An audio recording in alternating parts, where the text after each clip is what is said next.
Cylinder घेण्यासाठी देखील एजन्सीच्या गेटवर बाउन्सरची सुरक्षा आता तैनात करण्यात आली आहे। डोंबिवली, नागपूर, अहिल्यानगर, रत्नागिरीसह अनेक ठिकाणी सिलेंडरसाठी नागरिकांच्या रांगा लागल्या आहेत।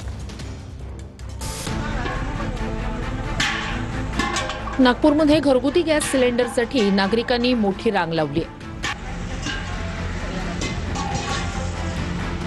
तर गॅस एजन्सीच्या कार्यालयाबाहेर बाउन्सरची सुरक्षा देण्यात आली आहे। मात्र सिलेंडर तुटवडा निर्माण होईल या भीतीने नागरिक गर्दी करतायत। ऑनलाईन नंबर लागत नसल्यामुळे नागरिक हैराण झालेत। अहिल्यानगरच्या बाभळेश्वरमध्ये गॅस सिलेंडरसाठी नागरिकांची तुडुंब गर्दी झाल्याचं पाहायला मिळतंय। यावेळी गॅस वितरक आणि ग्राहकांमध्ये शाब्दिक चकमक झाली। अनुचित प्रकार टाळण्यासाठी पोलिसांच्या बंदोबस्तात इथे गॅस सिलेंडरचं वाटप करण्यात येत आहे। घरगुती गॅसच्या किमती 60 रुपयांनी वाढल्या आहेत। रत्नागिरी शहरात गॅस एजन्सी बाहेर ग्राहकांनी गर्दी केली आहे। गॅस एजन्सीकडून सध्या तरी घरगुती गॅसचा पुरेसा सिलेंडर साठा असल्याचा दावा करण्यात येतोय। साताऱ्यात जिल्हा प्रशासनानं घरगुती सिलेंडरचा मुबलक साठा असल्याचं जाहीर केलंय। मात्र तरीही लोकांनी गॅस सिलेंडर खरेदीसाठी गर्दी केली आहे। जिल्ह्यात पुढील 10 ते 12 दिवस पुरेल इतका साठा असल्याचं बोललं जातंय।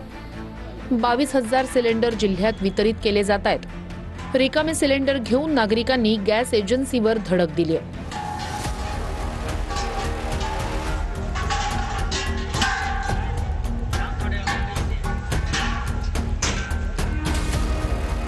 गॅस तुटवडा होण्याच्या भीतीनं नागरिक गॅस एजन्सी आणि गोडाऊन बाहेर गर्दी करून होते।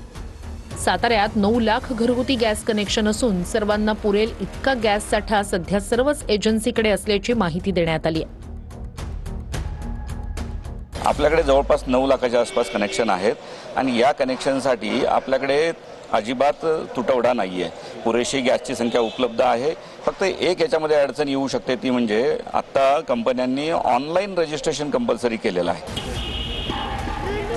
मालेगावात दुसऱ्या दिवशीही गॅस सिलेंडर घेण्यासाठी नागरिकांनी गर्दी केली। गॅस सिलेंडर मिळणार नाही या भीतीनं नागरिक गॅस एजन्सीवर जमा झाले। घाबरण्याचं कोणतंही कारण नाही। मुबलक प्रमाणात इंधन पुरवठा असल्यामुळे प्रत्येकाला त्यांच्या सोयीनुसार गॅस सिलेंडर असेल किंवा काही असतील तर जीवनावश्यक वस्तू या मिळतील। फक्त अफवांवर कोणत्याही प्रकारे आपण विश्वास ठेवू नये असं या निमित्ताने आवाहन करतो। डोंबिवलीत महिलेला बिल न भरल्यास कनेक्शन कापू असा मेसेज पाठवून भामट्यानं 3 लाखांचा गंडा घातलाय।